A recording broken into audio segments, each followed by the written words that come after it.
Boa noite, prezados irmãos, amigos.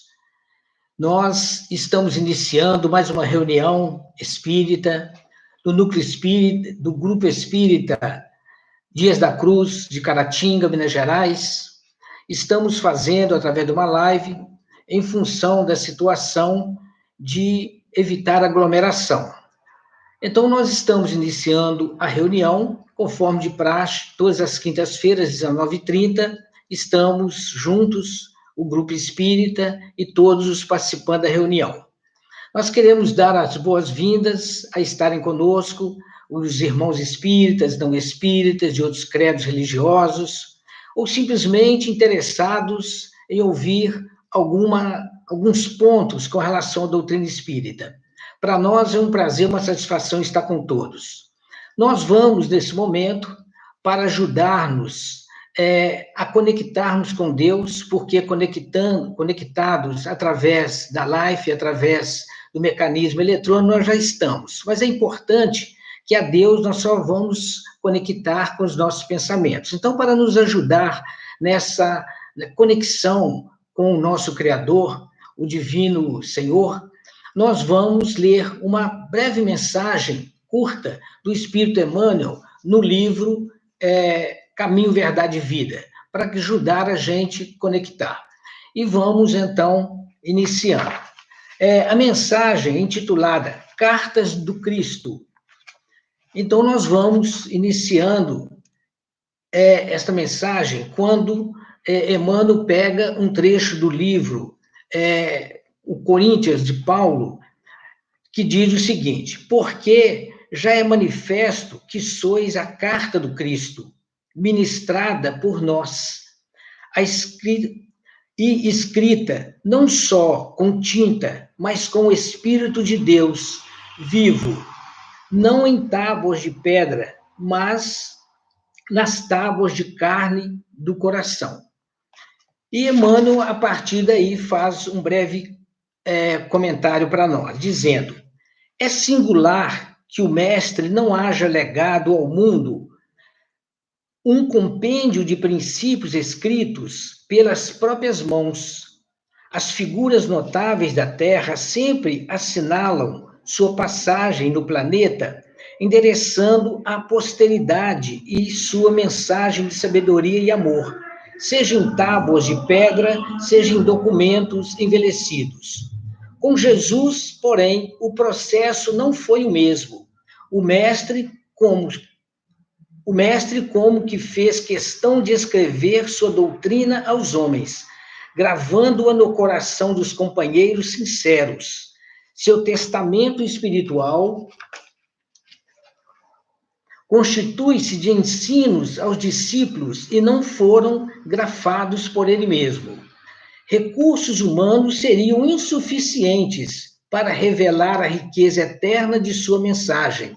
As letras e raciocínios propriamente humanos, na maioria das vezes, costumam dar margem a controvérsias. Em vista disto, Jesus gravou seus ensinamentos nos corações que o rodeavam, e até hoje os aprendizes que se lhe conservam fiéis são as suas cartas divinas, dirigidas à humanidade. Esses documentos, em todas as religiões, em todos os climas, são os vanguardeiros que conhecem a vida superior, experimentam o sublime contato do Mestre e transformam-se em sua mensagem para os homens. Podem surgir muitas contendas em torno das páginas mais célebres e formosas. Todavia, perante a alma que se converteu em carta viva do Senhor, quando não haja vibrações superiores da compreensão, haverá sempre o divino silêncio. Convidamos a todos, mediante essa reflexão, a fazer um instante de paz para que a gente possa buscar o Senhor. Senhor Jesus, muito obrigado por tudo que ocorre conosco, pelo dia que termina e pela oportunidade de, nesse instante, estarmos nos conectando uns com os outros, irmão de jornada, sobre a vossa luz, a vossa misericórdia, as vossas bênçãos. Pedimos que nos acompanhe os passos nesse momento, nessa reflexão da noite, e que a vossa mensagem possa atingir os nossos corações, consoante a vontade de Deus, nosso Pai, e a vossa toda soberana, que nos regem os destinos. Pedimos por aqueles que sofrem nos hospitais, nos presídios e em qualquer parte do planeta, e que tudo seja de acordo com a vossa vontade.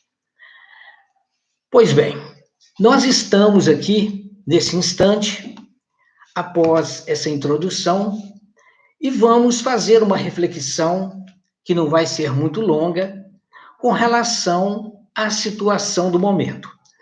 Todos nós sabemos que nós estamos no ano de 2020, caminhando agora no início para mais um grande milênio a percorrer.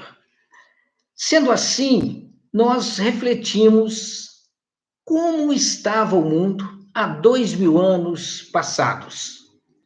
O mundo de então, se perguntar para nós como ele se situa, talvez a gente nem consiga, de fato, descrever.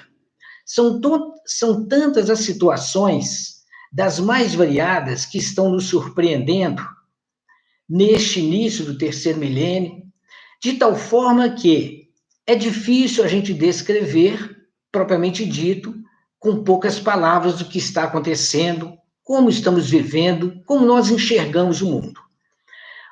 Com tudo isto, é o mundo contemporâneo, que é mais fácil a gente visualizar. E há 2000 anos, como estava o mundo? Nós vamos refletindo em torno da história da humanidade e chegamos à conclusão que o mundo ele não estava tão diferente quanto hoje, no aspecto da relação humana.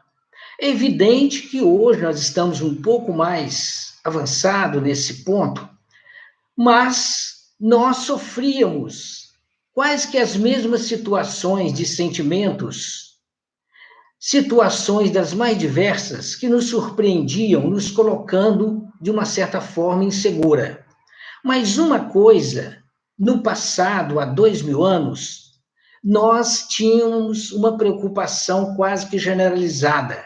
Alguma coisa nos chamava atenção, apesar das doenças, da situação econômica, das guerras que estavam presentes, mas um ponto maior estava sendo as nossas preocupações.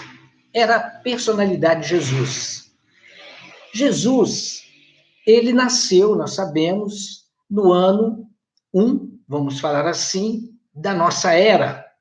Porém, neste momento, ele já trazia certas preocupações para o mundo, uma vez que o próprio rei, que na ocasião reinava, Herodes, o governador, ele, segundo a história reza, uma vez sabendo que havia nascido uma criança e que era comentado o que as escrituras rezavam, e uma grande parte da população acreditavam que ele era o salvador do mundo, ele, temendo a sua insegurança de governança, segundo a história, ele pede que Jesus seja procurado e seja dizimado, porque ele assim pensando que a partir desse ponto, da extinção dessa criança, ele teria o seu trono garantido.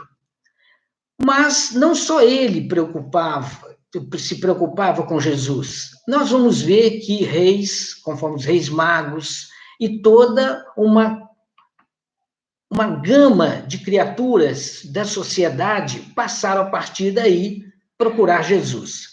Nós vamos encontrar Jesus no meio dos doutores, segundo reza a história, conversando com eles, porque ele era uma criança de um cunho especial, de nobreza, de tal forma que ele trazia uma certa, vamos falar assim, confiança para o mundo de que ele poderia estar ajudando a época passada. Bom, então nós vamos hoje voltando nossos dias, ver que essa preocupação continua conosco da mesma forma.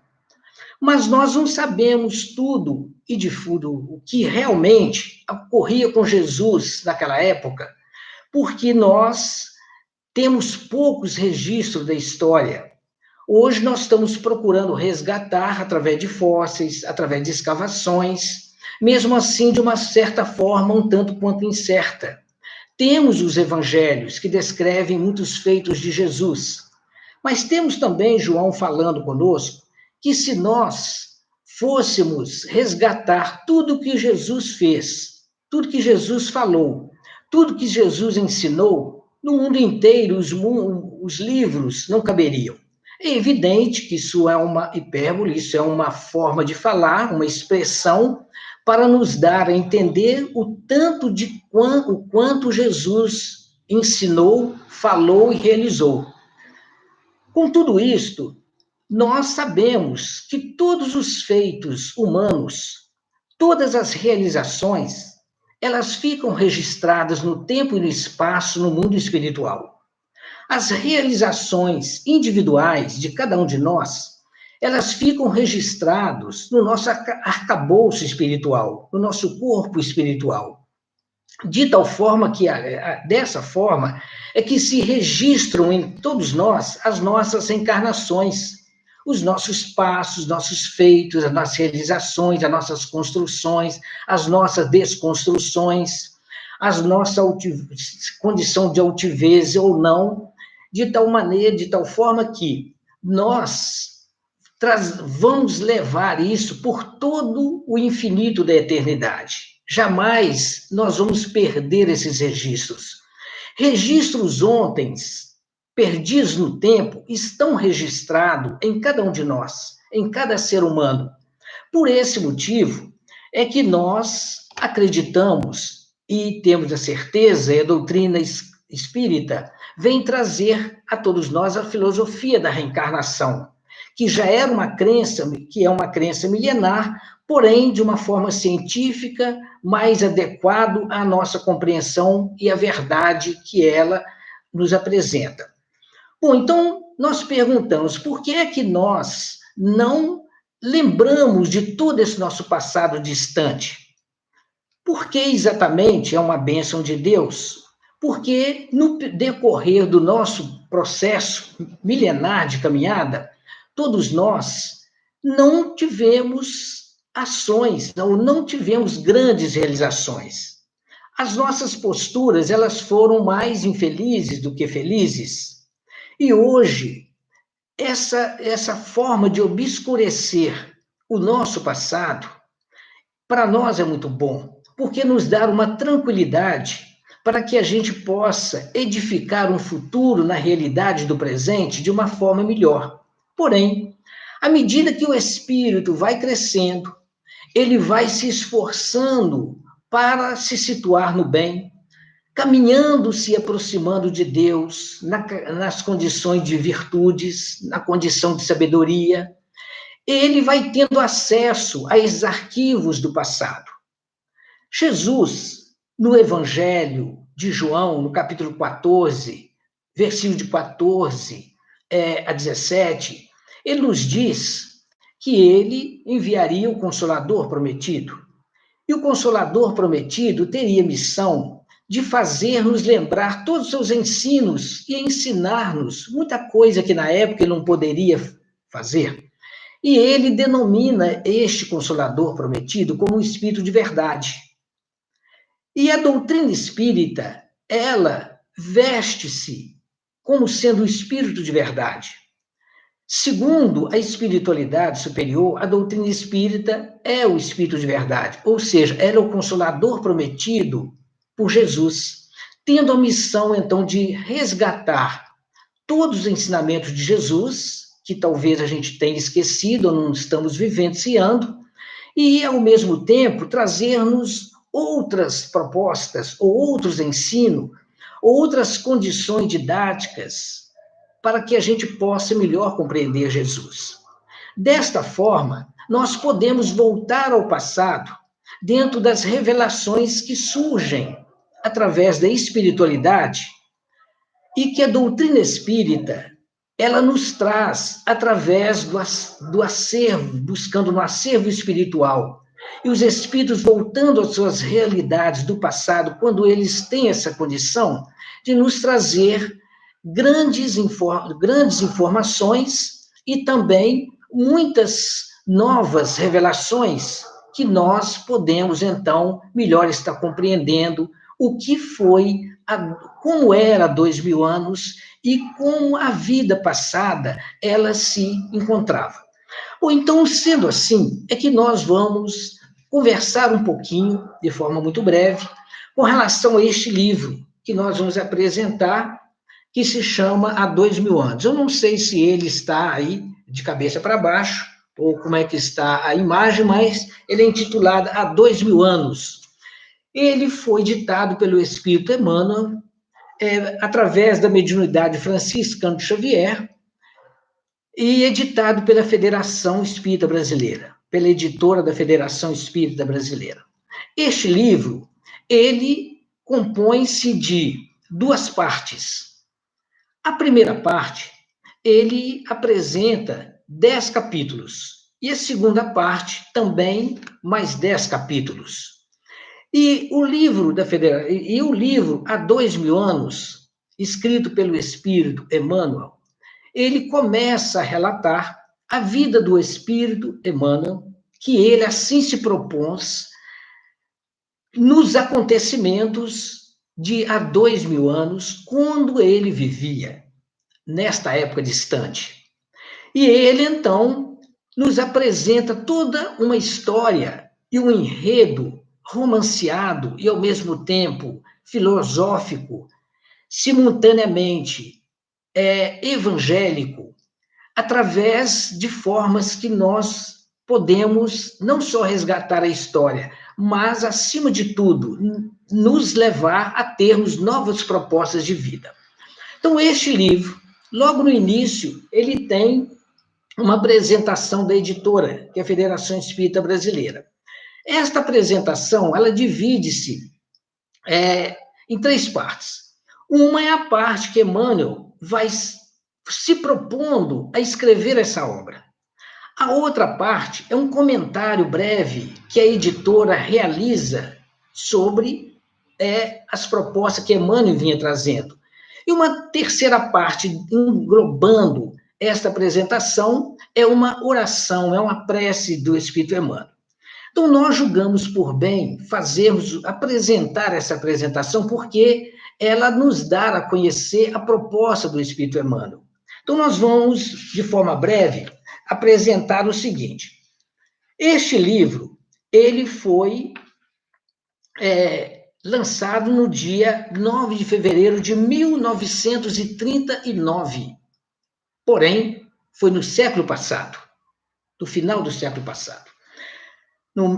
Então, o que acontece? Ele começa a ser escrito no dia 24 de outubro de 1938. E Emmanuel começa a apresentar para nós a sua proposta numa reunião mediúnica. O que é reunião mediúnica? São reuniões de médiuns que se reúnem para, através do intercâmbio espiritual com os espíritos, estar estudando a doutrina e fazendo um trabalho segundo a orientação da espiritualidade com Jesus, no caso da doutrina espírita. Então, nesta reunião mediúnica, onde um grupo de médiuns se reuniam, e um deles era o franciscano Xavier, Emmanuel começa, em dado momento, no dia 7 de setembro de 1938, fazer a seguinte ponderação. Algum dia, se Deus me permitir, falar-vos-ei do orgulhoso patrício Publio Lentulus, a fim de algo aprenderdes nas dolorosas experiências de uma alma indiferente e ingrata. Esperamos o tempo e a permissão de Jesus. Então, em 7 de setembro de 1938, esse espírito, então, diz a este grupo que ele pretendia, se Deus permitisse, se a misericórdia de Jesus autorizasse, escrever a sua história, para que servisse para nós vermos o quanto ele apresentava naquela época, 2000 anos atrás, uma estirpe orgulhosa e vaidosa. E, ao mesmo tempo, a gente vai enxergar nesse pequeno trecho Emmanuel nos mostrando que ele pretendia fazer, mas dependia de Deus e aqui a essência de Jesus. Então, o que a gente enxerga? Que no plano espiritual não há uma desorganização conforme a gente pensa. Que lá os espíritos podem fazer o que querem e se pensam já vão fazendo.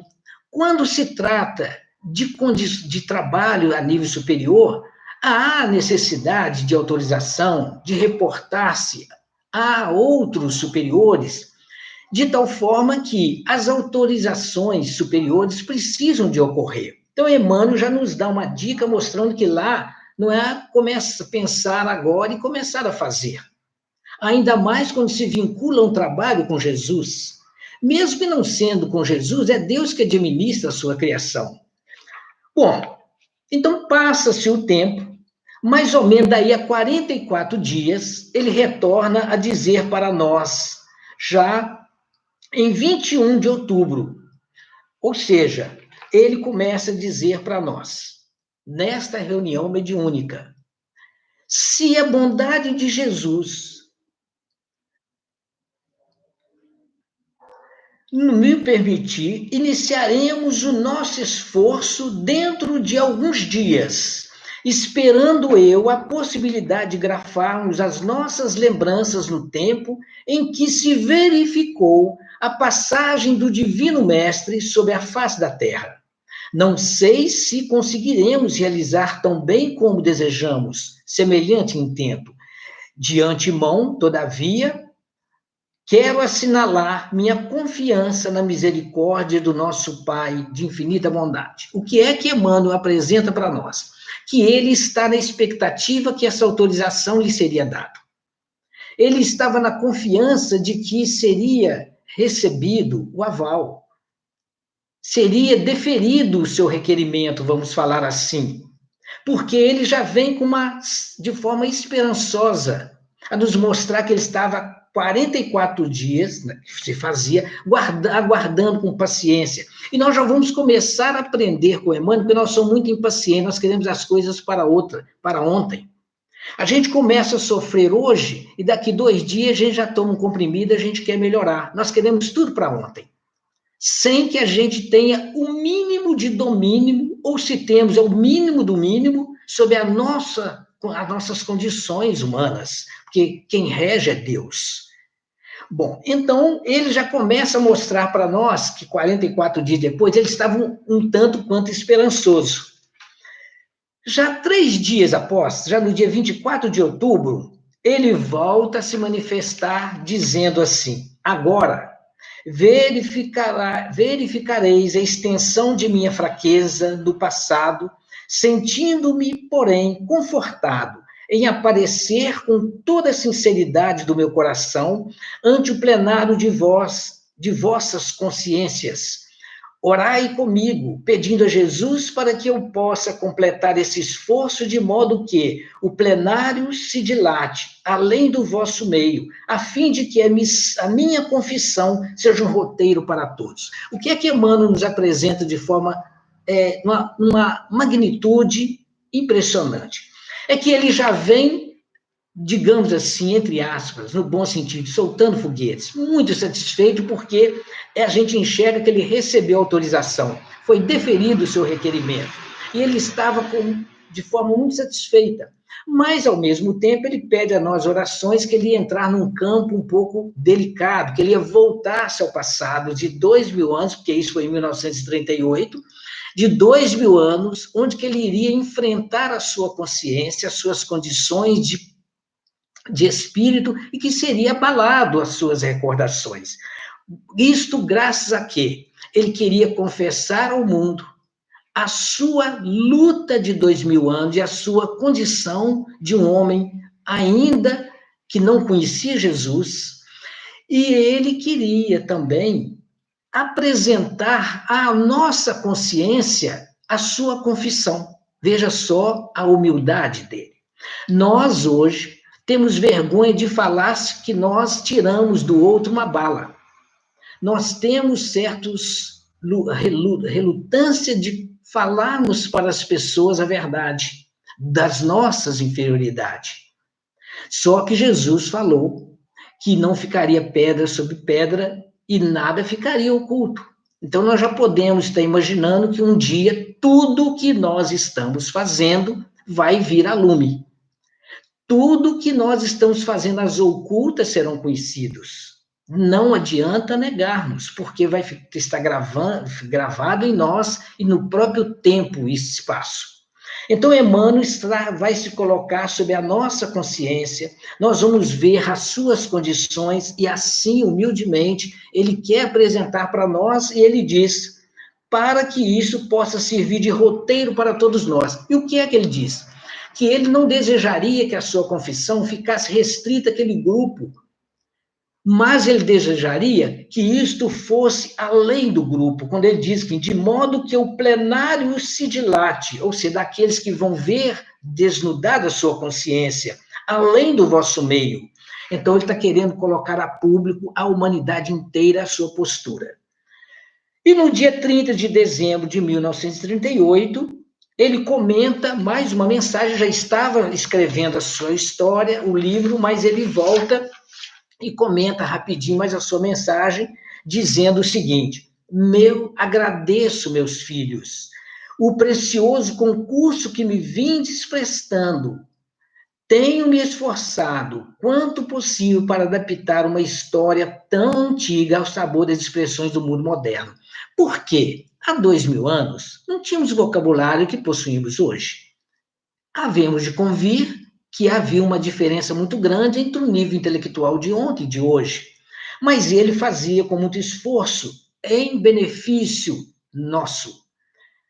Para mim, essas recordações têm sido muito suaves. Por quê? Havia recordações que lhe era grato ao coração. E ele também estava numa outra posição hoje, quando ele escreve esse livro, com uma certa consciência de tranquilidade, de resgate dos seus erros. Então ele estava um tanto quanto confortável. Mas também muito amargas. Por que muito amargas? Nós vamos ver daqui a pouco. Suaves pelas rememorações das lembranças amigas, mas profundamente dolorosas, considerando o meu coração empedernido que não soube aproveitar o minuto radioso que soaram no relógio da minha vida. Então ele diz que para ele estava suave porque ele estava recordando prazerosamente amizades, porém, lhe eram muito amargas porque ele havia perdido a sua grande oportunidade há 2000 anos atrás, de se vincular-se a Jesus, de espírito, de corpo e de alma. Bom, aí ele fecha, né, aqui dizendo o seguinte: não soube aproveitar o minuto radioso que soar no relógio do tempo, há 2000 anos. Permita, Jesus, que eu possa atingir os fins que me propus, apresentando nesse trabalho não uma lembrança interessante acerca de minha pobre personalidade, mas tão somente uma experiência, os que hoje trabalham na semeadura e na seara do Divino Mestre. Ele está querendo que a sua experiência sejam para nós um alerta, para que nós possamos estar nos acordando. Se ele adormeceu há 2000 anos perante Jesus, que nós, se possível for, lendo a sua experiência, ele desnudando a sua consciência, que nós possamos, talvez, ter uma postura um pouco melhorada. Bom, então ele fecha e começa a sua história nesse livro há 2000 anos. Esse livro, conforme nós falamos, ele tece um comentário histórico do que se acontecia a Roma na época, na Palestina, em toda aquela região do Império Romano. Ele, ao mesmo tempo, vai falando das formas de vida das criaturas da época. E ele vai também mostrando para nós o quanto, naquela ocasião, Jesus era o centro das preocupações generalizada. Então ele começa a escrever esse livro, é evidente que não vou ler esse livro, tá ok, gente? Nós estamos até convidando a lermos, sim, nessa quarentena, mas fora da quarentena também, porque esse livro, na época, não tinha quarentena e não podemos esperar a quarentena para ler. Bom, então ele começa a mostrar para nós, logo nos primeiros capítulos, o encontro que ele teve com um amigo, um dos seus amigos, porque ele era um senador romano, e havia esse senador também, tinha uma idade superior à dele, mas eram muito amigos, ele era um pouco mais novo. Então ele começa a relatar que este amigo, mas a sua esposa, foram na casa dele uma determinada tarde e começaram a contar. Nesta ocasião, ele estava assim muito amargurado, e porque ele havia tido alguns sonhos que muito lhe preocupavam. Estes sonhos foram uma reencarnação do passado, que nós vamos esperar que a gente venha ler nesse livro para que a gente melhor entenda. Ele, então, começa a escrever no ano 31 da era cristã, da nossa era moderna. Portanto, Jesus já estava andando pelas regiões do Império Romano em geral, da Palestina, e ele, então, já ouvira falar ao longo, Jesus já tinha sido notícia para todo lado. Então, no ano 31, no dia 1º de março do ano 31, ele começa a sua história. Ele, nesse momento, encontrando com o seu amigo, então ele relata sobre a sua reencarnação do passado, que ele estava vivenciando em sonho, que lá nós vamos ver, e que nessa reencarnação também ele havia sido um senador romano, homem do governo, poderoso, que tinha muitas possibilidades de ajudar o império, destruir o império, causar a sua ascensão a nível infinito, ou às vezes entrar por caminhos delicados, de posturas inadequadas, tanto que ele vai relatando ali, nós vamos ver. E ele conta que ele não teve essa felicidade nas reencarnações anteriores, através dos sonhos, de ter essa postura. E ele se preocupava muito, e ele vai, ele vai discorrendo o que nós vamos encontrar nesse livro, o que ele vivenciava em sonho, e na reencarnação passada, na condição de também senador, que fora, ele havia sido seu bisavô. Ou seja, ele viveu na reencarnação passada, desencarnou como senador, e, naturalmente, ele, a partir daí, vai passar um tempo no mundo espiritual, respondendo à justiça divina às suas ações delicadas, não muito corretas. Nesse íntere, ele vai conseguir a misericórdia de Deus, a bondade do Cristo Senhor, que vai lhe proporcionar uma outra reencarnação, e ele vai nascer, então, agora, filho, naturalmente, do seu pai, que era neto do seu avô. Então, ele vai mostrando que a sua esposa, no sonho, chamada Lívia, ela apresenta-se no mundo espiritual como uma nobre criatura e que, nessa reencarnação, estar com ele para ajudá-lo e, consequentemente, cumprir tarefa específica que Deus lhe proporcionou também. Então, ele vai dialogando. O seu companheiro não concorda muito, porque ele era dado aos deuses romanos, mas ele vai conversando e tentando dissuadir Emmanuel daquelas ideias, que era o Flamínio Severus, seu amigo. E Emmanuel, viu que o amigo não estava acreditando muito, querendo dissuadir daquelas ideias, achando que estava um pouco perturbado quando ele contava sobre os seus sonhos, então ele convida o amigo para ir até uma estante. Lá estava o retrato do seu avô, e nós vamos continuar depois lendo o livro, cada qual, nós vamos encontrar o que ele conversa e apresenta certos escritos do seu avô, comparando com os escritos dele naquela reencarnação. O seu amigo, então, sugere a ele que ele procura, para livrar daquelas ideias, que segundo seu amigo era uma perturbação, era um cansaço de muito trabalho, que ele procura sair, buscar um sítio para que ele pudesse se tranquilizar. E oferece a ele a oportunidade de ir para a Palestina, porque lá ele tinha grandes amigos, inclusive o Pilatos era muito amigo dele, e ele então estaria também trabalhando junto com Pilatos, que nós vamos ver os relatos no livro. Porém, ele aquece, acha interessante, porque ele tinha uma filha, chamada Flávia, muito doente, e que ele havia levado a todos os médicos da época, até porque ele era poderoso e rico. E ele dizia que todos os médicos haviam desenganado a sua filha e uns havia ventilado que poderia ser a lepra, e aquilo o assustava muito.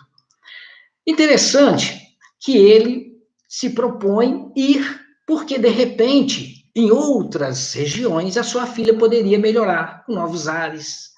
A fé de pai, a esperança, porque a medicina já havia, digamos, jogado a toalha. Então, o que acontece? Ele arruma e vai. Tem uma história longa, muito bonita, que nós convidamos a lermos esse livro. E já começa, em determinado, tendo um percalço na estrada, embora a viagem foi muito bonita, porque ele encontra um jovem que lhe o importuna, não vou falar qual o importuna, até porque o tempo não dá, mas nós vamos encontrar na leitura do livro. E ele não fica satisfeito do jovem de aproximadamente 18 anos, Raul, que o importunasse, mandou em plena rua, aliás, em plena estrada empoeirenta, açoitar o jovem. Então, nós vamos ver lá. Depois ele dá uma condenação jovem que o livro descreve de forma precisa. E ele chega, então, na Palestina, e lá ele vai se localizar em determinada residência que descreve o livro, e daí alguns dias, o pai do jovem que foi assaltado vai buscá-lo em sua residência, se identificando como sendo André e pedindo misericórdia pelo seu filho, porque a condenação era muito pesada. Mas ele não aceita não aceita a desculpa do pobre pai, e nós vamos encontrar o que se deu ali. Daí começou, vamos falar assim, a arrumar muita confusão. Bom, mas passando esse trecho, nós vamos ver, a sua filha continuava doente, que era a sua grande preocupação. Ele tinha já, nessa época, um jovenzinho, um rapazinho, porque quando ele, antes de viajar, teve o seu segundo filho. Bom, e a sua mãe e a sua esposa, Lívia, tinham uma ajudante de trabalho em seu lar, uma serva, chamada Ana, que se vinculava aos cristãos, até porque o seu tio era o nobre Simeão, e ela tinha um vínculo com seu tio, e aí ela vinculava Jesus para ver as palestras dos entardecer de Jesus. Ela, através de Lívia, que contava as histórias de Jesus, e que Lívia ficava sonhando, quem sabe Jesus poderia curar a sua filha. E, atraída por seu magnetismo, buscar, quem sabe, Jesus. O marido não aceitava, acerta. Mas, em determinado momento, quando não tinha mais solução, Emanuel, que é o Públio Lentulus, chega já com o coração partido de ver a filha se definhando, e pergunta à filha: minha filha, numa determinada tarde, diga o que você quer e eu mandarei buscar em qualquer parte do mundo, porque eu preciso de você, que você se salve. Aí tem toda uma história. E nós vamos ver, e a menina, o que a menina diz para ele? Papai, eu quero o profeta de Nazaré. Ele não esperava que a menina falasse isso. Quando a menina falou, ele ficou sem chão. Porque a menina poderia pedir tudo, de menos o profeta de Nazaré. No entanto, por ajuda da sua esposa Lívia e por amor à sua filha, ele resolve buscar o profeta de Nazaré. Então nós vamos agora ver que interessante, ele fala para a esposa dele, olha, eu vou, mas eu não posso me rebaixar como senador romano, eu estou falando com as minhas palavras, tá? Porque, para não ler, eu não vou, tipo assim, me rebaixar, encontrar com um simples galileu e vou na surdina depois do expediente. Então, no entardecer do outro dia, quando o sol já estava saindo, dando lugar à noite, ele vai na surdina, à margem do lago de Genezaré, pelas regiões, ele sabia por onde Jesus andava, mas ele não sabia onde encontrar Jesus naquela hora, porque já era tarde da noite, em torno de quase 20 horas da noite. E a partir daí ele vai e ele encosta-se numa determinada região arborizada, num banco, e fica pensando como ele poderia encontrar o profeta de Nazaré naquela hora. E ele tinha uma preocupação, pensava com ele, esse homem é um homem do povo, é um indivíduo simplório, tipo assim um João Ninguém. E ele deve falar o aramaico, que era um dos dialetos da região. Ele não conhece mais do que isso, ele não conhece o grego, não conhece isso, aquilo. Como é que eu vou conversar com esse homem? Porque eu não também domino certos dialetos da região, subestimando Jesus sem ver Jesus. Então, nós vamos ler uma passagem, que estamos quase fechando, quando ele nos diz: foi neste instante que com o espírito, como se estivesse sob o império de estranho e suave magnetismo, ouviu passos brandos de alguém que buscava aquele sítio, que era a região arborizada que ele se encontrava. Diante de seus olhos ansiosos estacara personalidade inconfundível. Vamos ver como ele descreve Jesus. São descrições ímpar. Personalidade inconfundível e única. Palavras de uma pessoa que não se afeiçoava a Jesus. Tratava-se de um homem ainda moço, que deixava transparecer nos olhos profundamente misericordiosos. Uma beleza de suave e indefinível, longos e sedosos cabelos, molduravam-lhe o semblante compassivo como se fosse fios castanhos, levemente dourados por luz desconhecida. Sorriso divino, revelando ao mesmo tempo bondade, imensa e singular energia. Irradiava da sua melancólica e majestosa figura uma fascinação irresistível. Públio Lentulus não teve dificuldade em identificar aquela criatura impressionante, são palavras agora de Emmanuel, mas no seu coração marulhavam ondas de sentimentos que até então lhe eram ignorados. Nem a sua apresentação a Tibério, ele fala para nós, Emmanuel, nas magnificências de Capri, lhe havia imprimido tal emotividade ao coração. Lágrimas ardentes rolaram-lhe dos olhos, que raras vezes haviam chorado, e força misteriosa e invencível fê-lo ajoelhar-se na relva lavada em luar. Desejava falar, mas tinha o peito sufocado e opresso. Ou seja, ele viu Jesus, perdeu a fala, perdeu o chão, ficou em êxtase, porque era a presença do Senhor da vida, o Senhor da terra, o nosso dirigente espiritual. Foi quando ele diz, num gesto de doce e soberana bondade, o amigo nazareno caminhou para ele, qual visão concretizada de um dos deuses de sua antiga crença, e pousando carinhosamente a destra em sua fronte, exclamou em linguagem encantadora. Olha bem, ele, o senhor senador, poderoso em Roma, capaz de açoitar jovens mulheres, determinar sentenças de morte a quem lhe ferisse, agora paralisado, sem ter condição de abrir a boca para falar o que lhe expressava a alma perante Jesus. Jesus se humilha e vai a ele, porque Jesus, conforme ele nos diz, veio para os doentes.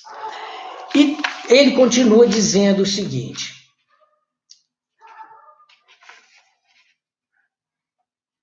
exclamou em linguagem encantadora, senador, por que me procuras?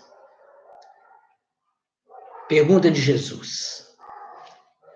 Fora melhor que me procurasse publicamente e na hora mais clara do dia, para que pudesses adquirir de uma só vez e para toda a vida a lição sublime da fé e da humildade. Mas eu não vim ao mundo para derrogar as leis da natureza e venho ao encontro do teu coração desfalecido. Jesus, então, mostra para ele toda uma filosofia que a gente precisa meditar dias, horas e anos para melhor entender. Bom, aí diz que Públio Lentulus não pôde sequer exprimir nenhuma palavra. E Jesus continua. Sim, não venho buscar o homem de estado, superficial e orgulhoso, que só os séculos de sofrimentos podem encaminhar ao regaço de meu Pai. Venho atender às súplicas de um coração desditoso e oprimido, e ainda assim, meu amigo, não é o teu sentimento que salva a filhinha leprosa e desvalida pela ciência do mundo, porque tens ainda razão egoística e humana. É sim a fé e o amor de tua mulher, a Lívia, que estava orando em casa. Porque a fé é divina, basta um raio só de suas energias poderosas para que se pulverizem todos os monumentos da vaidade da terra. Jesus falando para ele. Não, meu amigo, não está sonhando, porque ele, Emmanuel, diz que Públio Lentulus começou a achar que ele estava ficando doido, que ele estava sonhando, que ele estava devagando, desvairindo. Aí Jesus falou, não, meu amigo, não está sonhando. Depois de longos anos de desvios do bom caminho, pelo sendal dos erros clamorosos, encontras hoje um ponto de referência para a regeneração de toda a vida. Está, porém, no teu querer o aproveitá-lo agora ou daqui a alguns milênios. Jesus se refere todos os desatinos de nepotismo que ele havia feito como senador ou homem de governo, ou em outras tantas encarnações que ele em sonho vinha visualizando, através da regressão da memória do seu espírito. Bom, aí ele diz, mas ninguém poderá agir contra a tua própria consciência, se quiseres desprezar indefinidamente esse minuto desditoso. Pastor das almas humanas, desde a formação desse planeta, há muitos milênios, venho procurando reunir as ovelhas tresmalhadas, tentando trazer-lhe aos corações a alegria eterna do reino de Deus e de sua justiça. Olha, gente, o sacrifício de Jesus por todos nós, para nos tirar do sufoco que nós vivemos procurando a saída, e a saída não vamos encontrar se não encontrarmos Jesus, porque virá uma tempestade. Se não aprendermos, outras virão. Passarão estas tempestades. Se outras não vierem, virão outras tempestades. Enquanto nós não nos aconchegarmos a Jesus. Todos os poderosos do teu império são bem fracos, e todas as suas riquezas bem miseráveis. Palavra de Jesus, segundo Emmanuel. As magnificências dos Césares são ilusões efêmeras de um dia, porque todos os sábios, como todos os guerreiros, são chamados no momento oportuno aos tribunais da justiça de meu Pai, que está no céu. Um dia deixarão de existir as suas águias, poderosas, sob um punhado de cinzas. Agora, volta ao teu lar, consciente das responsabilidades do teu destino, se a fé institui na tua casa e que consideras alegria com o restabelecimento de tua filha, não te esqueças que isso representa um agravo de deveres para o teu coração diante do nosso Pai Todo-Poderoso. Em suma, tudo que recebemos, temos que um dia retribuir à natureza divina. Ainda mais aquelas dádivas que não merecemos, mas por acréscimo de misericórdia, Deus assim nos concede. Bom, Jesus, então, passa dessa forma na vida do espírito Públio Lentulus. Consequentemente, ele, conforme relator, não é o único, não foi e não será. Ele conta a nossa história. Cada um de nós estamos nas suas vestimentas, em espírito e em verdade. Nenhum de nós fomos santos se não somos santos. Dá para perceber pelo que somos, o que nós já fomos. Quando ele diz, lá no início, que eu saltei, não li, ele dizia que Jesus falava para ele como se ele percebia, como se Jesus quisesse falar naquele momento para a humanidade inteira. Aí eu entendo, ou nós podemos imaginar. Todos nós ouvimos isso de Jesus há 2000 anos atrás. Aí perguntamos, como era o mundo há 2000 anos atrás? Era a mensagem de Jesus iluminando os nossos corações, que não queriam ser iluminados, muitas vezes. Porque, quando Jesus falava, ele não pode ter falado isso para este espírito. Ele falou para todos os espíritos. Os recursos deles eram imensos. Cada um de nós temos o nosso passado. Já ouvimos muito esse convite. E agora nós perguntamos, por que sofremos? Por que disso? Por que daquilo? Nem precisamos perguntar. É porque estamos afastados de Jesus, que significa afastado de Deus, porque ele é o intermédio entre o Pai e nós, os filhos menores. Por que disso? Por que daquilo? Por que tanta controvérsia, essa loucura toda? Não precisamos perguntar. Jesus está a nos iluminar, mas nós estamos preferindo vestir a capa das nossas sombras. A vaidade, o orgulho ainda impera em nossos corações. A história e o enredo deste livro maravilhoso continua, e nós vamos então encontrar muitas personagens. Lívia, sua esposa, torna-se cristã oferecendo ao mundo um testemunho de suma grandeza. Vamos ler o livro que vamos ver. Públio Lentulus afeiçoa-se ao Cristo com relativa convicção depois. Meio assim morno. A nobre serva que nós falamos, que era Ana, nós podemos ter a certeza que, como cristã, nós vamos ver nesse livro, nos deixa um legado significativo de fidelidade a Jesus. Simeão, que era o tio dela, o apóstolo de Jesus, fiel e exemplar apóstolo de Jesus, marca com os seus testemunhos rastro de luz para toda a humanidade e a posteridade.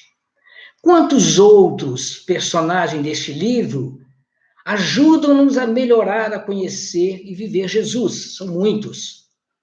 Mas tantos outros continuam a guardar o despertar de nossas almas entre sofrimentos e ranger de dentes. Somente Deus sabe quando vamos sair desse sufoco. Então, nós vamos encontrar nesse livro almas nobres e exemplares a nos mostrar a luz do Cristo, mais próximas que elas estão de nós. Mas nós vamos encontrar algo que a maioria, lamentavelmente, não se propuseram a seguir Jesus. E nós que temos a convicção plena da reencarnação, já não ouvimos esse convite? Já não somos uma delas? Eis o que podemos estarmos ou termos realizado há 2000 anos. E 2000 anos depois, o que queremos da vida? Senhor, abençoai-nos a todos, filhos pequeninos que somos, e amparai-nos nas nossas sombras, para que consigamos ver a sua luz, agora e sempre.